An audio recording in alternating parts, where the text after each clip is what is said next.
جب انسان اللہ کی دی ہوئی نعمتوں پر غرور کرتا ہے تو انجام کیا ہوتا ہے، یہ کہانی آپ کو ہلا کر رکھ دے گی۔ بسم اللہ الرحمن الرحیم۔ السلام علیکم، بدے وچن میں خوش آمدید۔ اللہم صلی علی سیدنا محمد وعلی آل سیدنا محمد مبارک وسلم۔ ہم آپ کے لیے ایک ایسی سبق آموز کہانی لے کر آئے ہیں جو ہمیں سکھاتی ہے کہ اللہ کی نعمتوں کا صحیح استعمال نہ کیا جائے تو انجام کیا ہوتا ہے۔ یہ کہانی ہے ایک باغ والوں کی جن کے پاس سب کچھ تھا، مگر پھر ایک دن سب کچھ ختم ہو گیا۔ آئیے چلتے ہیں پرانے زمانے کی طرف، جہاں ایک نیک دل بوڑھا شخص اپنے باغ کے ساتھ رہتا تھا۔ پرانے زمانے کی بات ہے، یمن کے ایک گاؤں میں ایک بوڑھا آدمی رہتا تھا جو بہت ہی نیک کردار اور رحم دل تھا۔ اس کے پاس مختلف طرح کے پھولوں کا ایک باغ تھا جس سے وہ اپنی زندگی کا خرچ چلاتا تھا اور اس کا کچھ حصہ غریبوں اور فقیروں میں بانٹ دیتا تھا۔ ایک دن وہ بیمار ہو گیا اور اس کی بیماری دن بدن بڑھتی گئی، یہاں تک کہ اس کے مرنے کا وقت قریب آ گیا۔ اس نے اپنے لڑکوں کو اپنے پاس بلایا اور ان کو وصیت کی، ہمیشہ اچھے کام کرنا، برے کاموں سے دور رہنے کی کوشش کرنا اور غریبوں کی ضرورت مندوں کی مدد کرتے رہنا۔ وہ مر گیا اور اس کا سرسبز و شاداب باغ لڑکوں کو مل گیا، لیکن افسوس اس کے لڑکوں نے اس کے مرنے کے بعد اس کی وصیت پر عمل نہیں کیا۔ وہ سب جمع ہوا تاکہ میراث کو تقسیم کریں۔ سب سے بڑے لڑکے نے کہا، ہمارا باپ آدھے پھل غریبوں اور فقیروں کو بانٹتا تھا۔ وہ ایک سادہ بیوقوف آدمی تھا، خود صرف ضرورت بھر خرچ کرتا تھا اور باقی دوسروں کو دے دیا کرتا تھا۔ سب سے چھوٹے بھائی نے کہا، ہاں تم صحیح کہہ رہے ہو، ہم اس باغ کی وجہ سے بہت دولت مند ہو جائیں گے، لیکن اس شرط کے ساتھ کہ یہ سب کا سب ہم لوگ خود استعمال کریں اور دوسروں کو نہ دیں۔ ان کا منصلہ بھائی، جو کہ ایک سمجھدار اور ایماندار آدمی تھا، اس نے کہا، یہ سرسبز و شاداب باغ اور اس کے پھل سب غریبوں اور فقیروں کو صدقہ دینے ہی کی وجہ سے باقی ہیں۔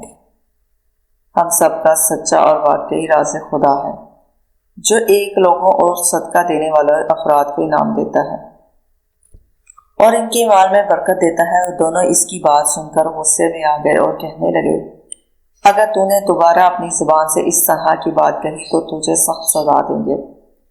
پھر انہوں نے طے کیا کہ دوسرے دن باغ میں جا کر سب پھل وغیرہ چن لیں گے اور سب کو نہ دیں گے، لیکن غریبوں اور فقیروں کو کچھ نہ دیں گے۔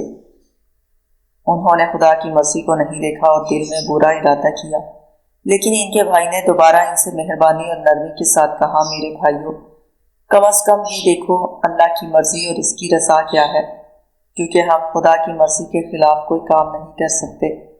انہوں نے اپنے بھائی کا مذاق اڑایا اور اس کو دھمکی دی اور اپنے برے ارادے پر آئے رہے۔ دوسرے دن جب سب سو کر اٹھے تو سورج نکل چکا تھا اور درختوں پر پرندے اپنی میٹھی آواز میں خدا کی حمد و ثنا کر رہے تھے اور اس کی قدرت کے گیت گا رہے تھے۔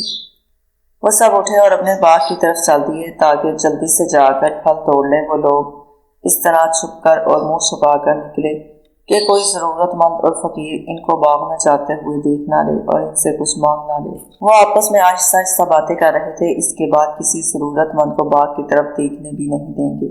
ہاں، باغ ہمارا ہے اور ہم ہی اس کے مالک ہیں، ہم اسے بیچ کر امیر ہو جائیں گے اور پھر کوئی دوسرا باغ خرید لیں گے۔ لیکن ان کا مخلص اور با ایمان بھائی ان کو بار بار خدا کی طرف متوجہ کر رہا تھا اور کہہ رہا تھا، میرے بھائیوں، آپ نے خدا کو کیوں بھلا دیا ہے؟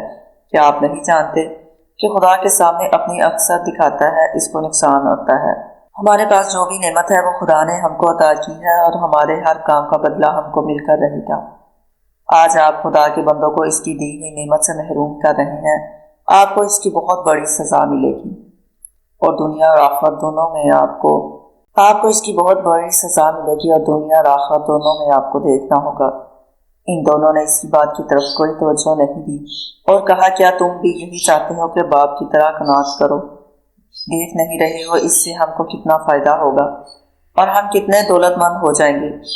باتیں کرتے کرتے وہ لوگ اپنے باغ تک پہنچ گئے، لیکن وہاں انہوں نے کچھ اور ہی دکھائی دیا۔ پورا باغ جل کر راکھ ہو چکا تھا اور نہ کوئی درخت تھا نہ کوئی پھل، لیکن جب غور سے ادھر ادھر دیکھا اپنا سر پیچنے لگے۔ یہ تو ہمارا ہی باغ ہے، کہنے لگے، شاید ہم راستہ بھول کر کہیں اور آ گئے ہیں۔ اس طرح سے ان کے شیطانی خیالات اور ان کے برے ارادے مٹی میں مل گئے، اور خدا نے ان کے باغ میں آگ لگا دی۔ وہ شرمندہ ہو کر کہنے لگے، ہم نے اپنے باپ اور بھائی کی باتوں پر عمل نہیں کیا اور بہت بڑا گناہ کیا۔ ہم دوسروں کو اس باغ سے محروم کرنا چاہتے تھے، خدا نے ہم ہی کو محروم کر دیا۔ وہ ایک دوسرے کو کوس رہے تھے اور کہہ رہے تھے، ہم نے خدا کو بھلا دیا اور اس سے بغاوت کی۔ اب ہم اپنے کیے پر شرمندہ ہیں اور خدا سے معافی چاہتے ہیں۔ ہم خدا سے امید کرتے ہیں کہ وہ ہم کو بخش دے گا اور اس سے بہتر ہم کو عطا فرمائے گا۔ انہوں نے توبہ کی اور پھر سے خدا کی اطاعت کرنے لگے اور سمجھ گئے کہ ہمارا بوڑھا اور نیک باپ کس طرح سے خدا کی مرضی کو حاصل کرتا تھا، اور خدا بھی اس سے خوش تھا، جس کی برکت سے ہمارا باغ اتنا سرسبز و شاداب تھا۔ یہ داستان ہم سب کے لیے عبرت اور درس ہے، تاکہ ہم یہ سمجھ سکیں کہ لوگ خدا کے عزم کی خلاف ورزی کرتے ہیں، کہ جو لوگ خدا کے عزم کی خلاف ورزی کرتے ہیں ان کا انجام کیا ہوتا ہے۔ خدا کبھی کبھی مال و دولت دے کر امتحان لیتا ہے، اور جو لوگ خدا کی اس نعمت کا صحیح استعمال نہیں کرتے وہ یقیناً گھاٹے میں ہیں اور آخرت میں بھی عذاب کا شکار ہو سکتے ہیں۔ ان دونوں نے گناہ کیا تھا، لیکن شاید ان کے باپ کے نیک عمل اور دعا کا اثر تھا کہ انہوں نے جلدی توبہ کر لی اور پھر نیکی کرنے کا پکا ارادہ کر لیا۔